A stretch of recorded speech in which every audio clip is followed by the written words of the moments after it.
Good morning, everyone. As promised, I am going to make some homemade butter today and show you how to do it. And it's quite simple, actually. You need to source yourself some whipping cream. Now, to do this video, I went and bought whipping cream at No Frills. You can source your whipping cream or heavy cream. Like I'm using this one, which is 35% made with Canadian milk, but you can get different brands have it, and you can also get, like I said, the heavy cream, but today I'm going to use the whipping cream. So I have 6 cups of the whipping cream.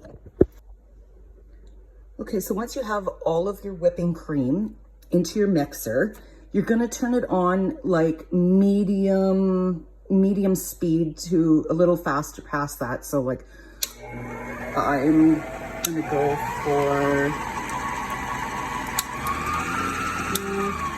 2 on mine, and I'm just gonna let that spin around for a while until it gets to the whipped cream stage, and you'll see like it peaks and it gets really fluffy. But we're gonna keep going past that, breaking that up even more, and eventually the buttermilk is gonna separate from the butter.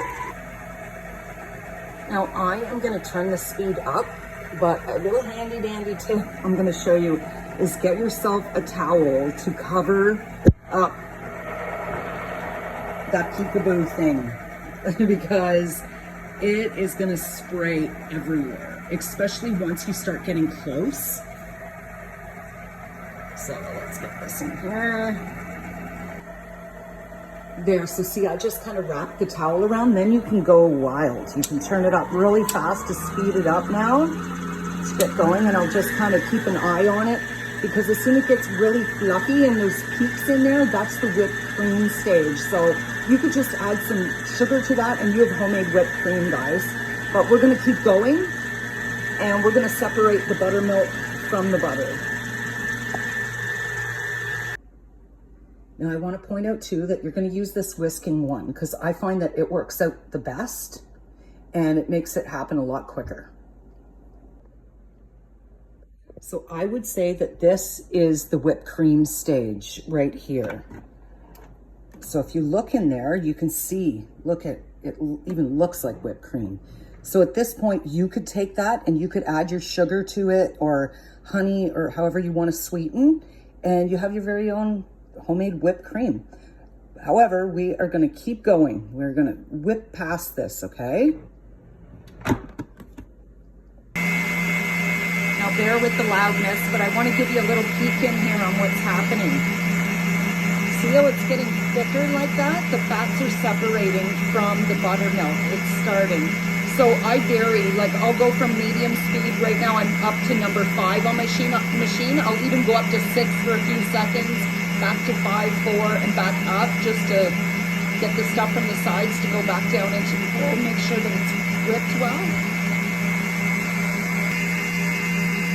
I also want to mention that as it gets thicker like that, and once the buttermilk starts coming out of it, make sure you have a towel because that buttermilk is gonna fly.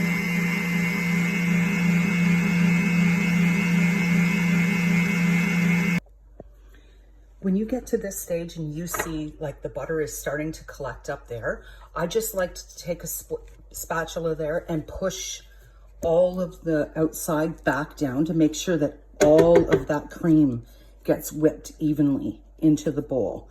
This takes a bit, guys, like going from medium speed up to high for a few minutes and back down to like number 5, in between 4, 5, and 6, I play with the speed like that, but we're getting there. See how it's starting to collect in here? We're not quite there, but almost. I wanted to show you this for timing when you're doing it. See how the milk is spraying up, the buttermilk is spraying up onto this shield? That's a good sign that you're getting very close. When you have it separated like this, what you're going to do then is pour it through a strainer, like a very thin strainer, because you want to get all of that buttermilk to come out of your butter. Now I use food grade gloves because you're gonna wanna squeeze the butter over your bowl and try to get out as much buttermilk as you can out of your butter, because that will increase your shelf life of your butter. But you have the idea of it. There I'm squeezing. Now what I do, the last step is once you get as much squeezed out of there as you can, you're gonna put your butter into a bowl of cold water.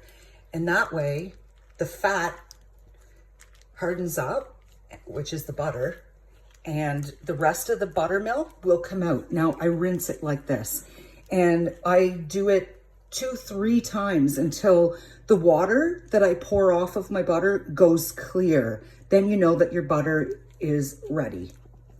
Just keep refilling your bowl with cold water and pressing your butter, and all that buttermilk is going to continue to come out of there. And as soon as your water runs clear, you're gonna stop rinsing your butter. Now, I would say this is done. I rinsed it 3 times and squeezing it in the bowl as I rinsed it with cold water. And now what I do is I take it and I put it in a container, an airtight container that has a lid. And I store it in my fridge, and it's good for weeks. So what I'm gonna do here now, next, is I'm gonna put it in this container for butter, but I want to also make a little bit of garlic butter, homemade garlic butter. So I'm gonna do that in the next video with my butter. As you can see, I have ingredients here to do that. Now with the buttermilk that's left, it is not equivalent to buttermilk that you get at the store. This is more equivalent to skimmed milk. So any recipe that calls for skim milk, you can use this in its place and you have your own homemade skim milk. Now the reason why it's not comparable to buttermilk is this has not been cultured, like it's not been fermented. It would have to be fermented and do that extra step to make it to buttermilk, but skim milk's good. There's lots of recipes that you can use milk in.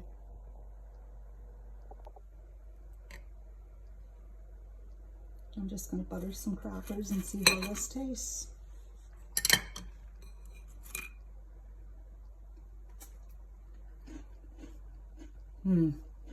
It's very good. It's worth making homemade butter. Making homemade garlic butter with your own homemade butter, completely rewarding. So I am growing a bunch of plants. If you've seen in my other videos, I have a bunch of seedlings going. I have little baby sage plants, so I harvested some of them, and thyme. So I took some fresh little thyme leaves in this bowl, and then I'm gonna put garlic powder in there a little bit, but I'm also gonna mince some little garlic cloves in there with this little handy dandy thing my mom gave me. I love it. So yeah, and it's that simple. Like, you just finely chop all the herbs that you would like in there and your garlic, add a little bit of your garlic powder, mix it into your homemade butter, and then you have beautiful homemade garlic butter. Now to make cinnamon butter, to have cinnamon toast, I literally just take my homemade butter, put it in a small bowl.